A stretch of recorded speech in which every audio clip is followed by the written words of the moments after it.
এই দেখো গাছের আনারসটা যে কাটা হচ্ছে, পেকে গেছে মনে হচ্ছে, পেকে গেছে, কিন্তু যে তোমাদের সকালবেলায় দেখিয়েছি, হ্যাঁ কতটা বড়, কিন্তু এর আগের বারও হয়েছে, এত বড় হয়নি।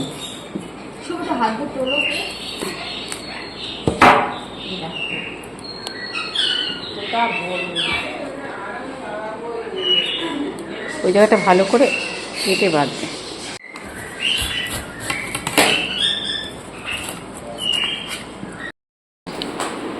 কাটলো ছেলে, একটু খেয়ে দেখি কিরকম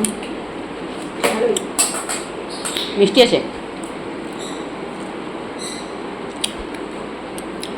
ভালোই খেতে। দেখো অ্যাঞ্জেলি আনারস খাচ্ছে, ঘুমাচ্ছিল, ওকে ছুবো দিবি না। আজকেও কিন্তু বমি করেছে ও। এই দেখো এক বাটি আনারস হয়েছে, দেখেছো? তাহলে কত বড়, বুঝতেই পারছো আনারসটা অনেকটা বড়। এইটাকে আবার বুনে দেবো, এইটার থেকে আবার গাছ হয়ে যাবে। এটাকে গাছ তৈরি করতে গেলে একটা পদ্ধতি আছে, নিয়ে মাটিতে বুনলে সঙ্গে সঙ্গে হবে না। এটা শিকড়টা বার করে নিয়ে তারপরে